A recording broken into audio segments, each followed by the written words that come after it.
২৮ ফেব্রুয়ারি পর্যন্ত সেনাবাহিনীর ম্যাজিস্ট্রেসি ক্ষমতা থাকবে জানিয়েছেন নির্বাচন কমিশনের সিনিয়র সচিব আখতার আহমেদ। বৃহস্পতিবার রাজধানীর আগারগাঁওয়ে নির্বাচন কমিশন ভবনে আইন শৃঙ্খলা বাহিনীর সঙ্গে বৈঠকে বসে ইসি। সেখানে কথা জানান আখতার আহমেদ। বলেন, নির্বাচনের সময় সেনাবাহিনী ভোট কেন্দ্রে থাকবে কিনা সেই সিদ্ধান্ত নেবে স্বরাষ্ট্র মন্ত্রণালয়। বৈঠকে সভাপতিত্ব করেন প্রধান নির্বাচন কমিশনার এএমএম নাসির উদ্দিন। এর আগে গত ২০ অক্টোবর আইন শৃঙ্খলা বাহিনীর সঙ্গে প্রথম দফার বৈঠকে বসে নির্বাচন কমিশন। আমাদের মাঠ পর্যায়ে যে electoral inquiry committee, judicial magistrate, executive magistrates এরা থাকবেন। আপনারা জানেন এর পাশাপাশি সেনাবাহিনীর মানে আপনার ম্যাজিস্ট্রিয়াল পাওয়ার ২৮ ফেব্রুয়ারি পর্যন্ত, আগের বছরের ২৮ ফেব্রুয়ারি ২০২৬ পর্যন্ত বর্ধিত করা হয়েছে। তারা সেটা এনজয় করবেন। Bashundhara public school and college ২০২৬ শিক্ষাবর্ষে ভর্তি চলছে। নির্বাচন কমিশনে আছেন সহকর্মী অন্তরা বিশ্বাস। আরও খবর জানতে সরাসরি যুক্ত হচ্ছি তার সঙ্গে। অন্তরা, দ্বিতীয় দফায় আইন শৃঙ্খলা বাহিনীর সঙ্গে নির্বাচন কমিশনের বৈঠক হলো। আজকের এই বৈঠকটিতে কি কি বিষয় নিয়ে আলোচনা হয়েছে এবং কোনো সিদ্ধান্ত এসেছে কিনা জানাবেন আমাদের।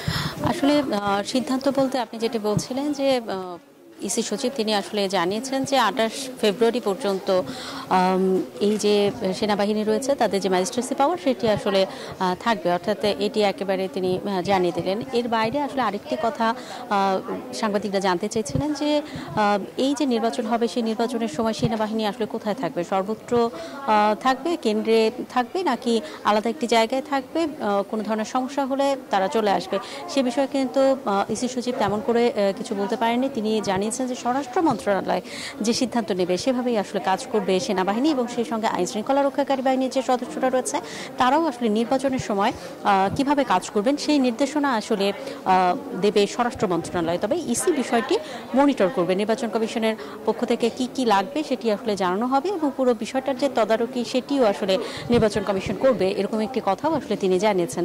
আর আপনি জানেন যে পোস্টাল ভোটের মাধ্যমে যে ভোটগুলো আসলে দেশে আসবে সেজন্য এক ধরনের নিরাপত্তা ব্যবস্থা রাখবার জন্য আসলে নির্বাচন কমিশনের পক্ষ থেকে বিশেষভাবে বলা হয়েছে এবং এয়ারপোর্ট এবং তেজগাঁও অঞ্চলে সেই নিরাপত্তা ব্যবস্থাটি আসলে রাখা হবে। আরেকটি বিষয় জানানো হয়েছে সেটি হচ্ছে পার্বত্য অঞ্চলে সেখানে নেটওয়ার্কের সমস্যা আছে এবং সেখানে যে নিরাপত্তা ব্যবস্থা সেটিও যেন জোরদার করা হয় সেই বিষয়ে আসলে তারা আজকে আলোচনা করেছে।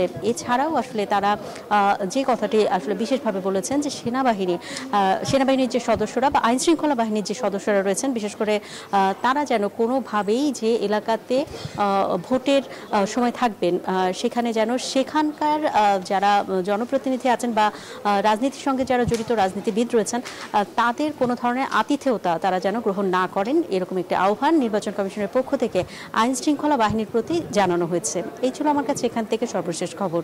অন্তরা বিশ্বাস, আপনাকে ধন্যবাদ।